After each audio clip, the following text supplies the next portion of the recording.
Selamat siang semuanya. Di sini kami dari kelompok D akan mempresentasikan mengenai perbedaan laporan keuangan pada tiga jenis perusahaan. Dengan anggota kelompok, yang pertama ada Nazwa ya dengan nomor NPM belakang 262, ada Naura dengan nomor NPM belakang 269, ada Sylvia dengan nomor NPM 292, dan saya Kezia dengan nomor NPM 293. Jadi ketiga jenis perusahaan tersebut itu adalah perusahaan jasa, perusahaan dagang, dan juga perusahaan manufaktur. Perusahaan jasa ini merupakan perusahaan yang menjual jasa atau layanan kepada pelanggan. Mereka tidak memproduksi atau tidak menjual produknya. Sedangkan perusahaan dagang itu perusahaan yang dimana kegiatan utamanya itu membeli barang dari pemasok atau produsen dan menjualnya kembali kepada konsumen tanpa mengubah bentuk barang tersebut.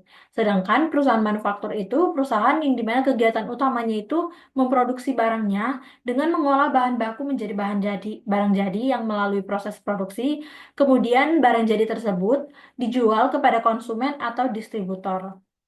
Baik, di sini saya akan menjelaskan salah satu perusahaan jasa, yakni PT Goto Gojek Tokopedia Tbk. PT Goto Gojek Tokopedia Tbk adalah perusahaan teknologi Indonesia hasil merger Gojek dan Tokopedia pada Mei tahun 2021 yang bergerak di bidang layanan on-demand, e-commerce, dan keuangan digital. Perusahaan ini berbasis di Jakarta yang menawarkan layanan transportasi, pengantaran makanan, marketplace, hingga dompet digital atau GoPay.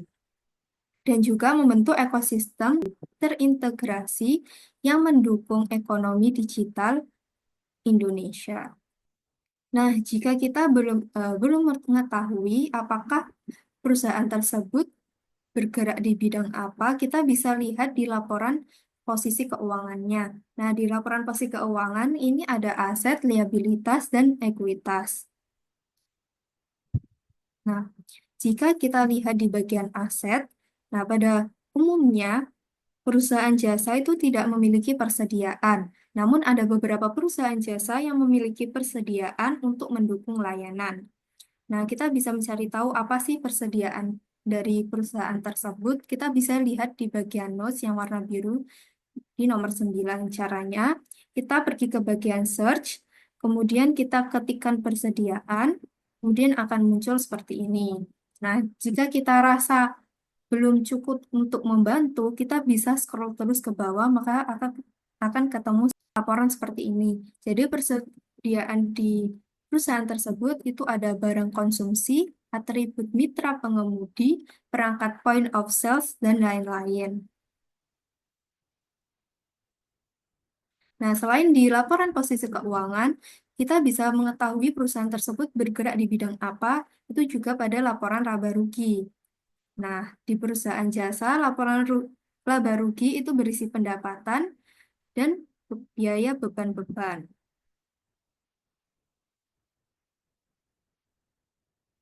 Nah, jika kita ingin mencari tahu pendapatan bersih di perusahaan tersebut, itu apa aja sih, kita bisa lihat di bagian catatan. Caranya sama, kita pergi ke bagian search, kita ketikkan pendapatan bersih, kemudian kita scroll. Nah, di sini dijelaskan pada pendapatan bersih perusahaan tersebut itu dari imbalan jasa, imbalan iklan, jasa pengiriman, dan lain-lain. Untuk laporan berikutnya akan dijelaskan oleh rekan saya. Selanjutnya, saya akan menjelaskan PT Sumber Alvaria Trijaya Tbk. Perusahaan ini adalah perusahaan retail Indonesia yang mengoperasikan jaringan minimarket Alfamart, menyediakan kebutuhan sehari-hari melalui ribuan gerai di seluruh Indonesia. Perusahaan ini adalah termasuk perusahaan dagang karena kegiatan utamanya adalah membeli barang dari pemasok untuk dijual kembali kepada konsumen. Lalu selanjutnya ada laporan posisi keuangan. Yang pertama ada aset. Aset dibagi menjadi dua, ada aset lancar dan aset tidak lancar. Total aset lancar adalah sebesar Rp17.325.874 pada tahun 2023. Lalu pada aset tidak lancar totalnya sebesar Rp16.920.309. Lalu total aset keduanya adalah sebesar Rp34.246.183. Pada aset lancar, kita bisa lihat ada persediaan dan kita cek pada catatan nomor 6 dan 18. Pada catatan nomor 6, persediaan perusahaan ini terdiri dari makanan dan bukan makanan. Lalu totalnya adalah 10.150.939. Lalu dikurangi dengan penyisian persediaan usang, hasil persediaan netonya sebesar Rp10.094.023. Lalu ada catatan nomor 18, yaitu beban pokok pendapatan. Akan saya jelaskan pada slide berikutnya. Beban pokok penjualan adalah harga beli barang dagang ditambah dengan biaya-biaya lain yang terkait dengan pembelian dan penjualan, seperti biaya angkut, biaya penyimpanan, dan potongan pembelian. Pada beban pokok pendapatan ini, totalnya adalah sebesar Rp83.878.566. Selanjutnya, posisi keuangan pada ekuitas.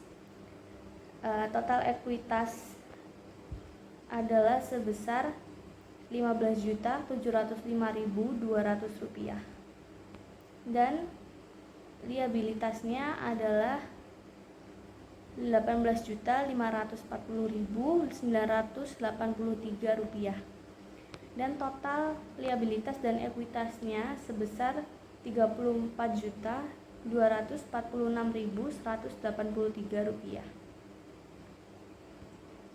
Selanjutnya ada laporan laba rugi. Pada laporan ini diketahui laba tahun berjalannya sebesar Rp3.484.025. Selanjutnya akan dijelaskan pada teman saya. Selanjutnya, di sini saya akan menjelaskan tentang laporan keuangan di perusahaan manufaktur, yaitu perusahaan Pan Borders terbuka atau dikenal dengan PBRH, adalah perusahaan garment Indonesia yang berdiri pada tahun 1980, memproduksi pakaian rajut, tenun, dan jaket. Di perusahaan Pan Borders terbuka atau dikenal dengan PBRH ini berkantor pusat di Tangerang. Produknya telah menembus pasar internasional, didukung fasilitas manufaktur di berbagai kota di Indonesia, dan kantor cabang di Singapura, Hong Kong, dan Taiwan. Selanjutnya, di laporan posisi keuangan ini terdapat 3 bagian, yaitu yang pertama aset, kedua liabilitas, yang ketiga ekuitas.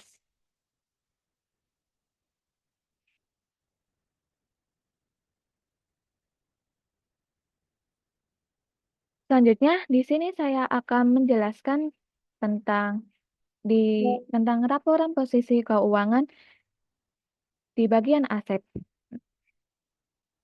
Dapat dilihat di bagian aset itu yang terdiri dari aset lancar dan aset tidak lancar.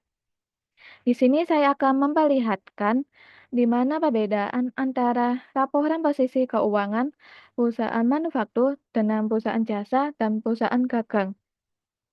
Nah, jadi di perusahaan manufaktur itu mempunyai persediaan di bagian aset lancar, tapi yang membedakan di perusahaan manufaktur dengan perusahaan dagang adalah di aset lancar terdapat persediaan di perusahaan manufaktur sebesar Rp254.419.789 dan dapat dijelaskan di CALK nomor 2I dan nomor 6. Selanjutnya, di sini saya akan menjelaskan tentang laporan keuangan di perusahaan manufaktur, yaitu perusahaan Pan Borders terbuka atau dikenal dengan PBRH, adalah perusahaan garment Indonesia yang berdiri pada tahun 1980, memproduksi Nah, di sini saya sediakan di bagian persediaan tenang CALK nomor 6, ini dapat terlihat bahwa di sini terdapat yang pertama, bahan baku sebesar 82.487.620. Yang kedua, barang dalam proses sebesar 128.395.745. Yang ketiga, barang jadi sebesar 55.030.416. Jadi, total aset sebesar 721.728.579. Sehingga ketiga persediaan ini menunjukkan bahwa laporan keuangan ini merupakan laporan keuangan dari perusahaan manufaktur karena ciri-ciri di perusahaan manufaktur itu memiliki persediaan berupa bahan baku, barang dalam proses, dan barang jadi.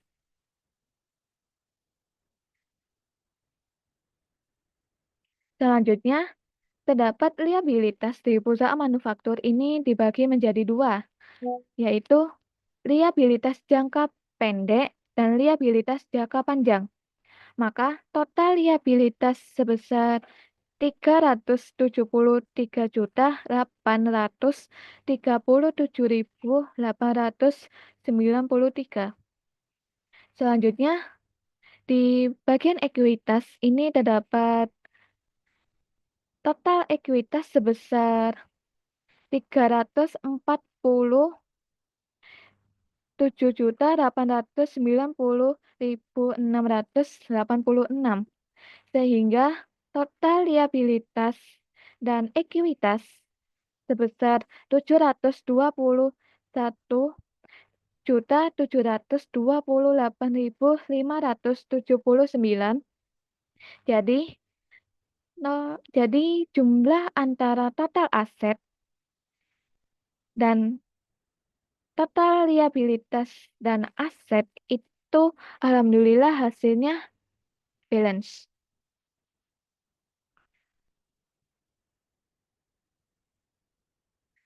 Selanjutnya, di laporan laba rugi dari perusahaan manufaktur yang terdapat penjualan sebesar 264.487.948 dikurangi beban pokok penjualan sebesar 235.998, sehingga ditemukan laba bruto sebesar 31.551.950.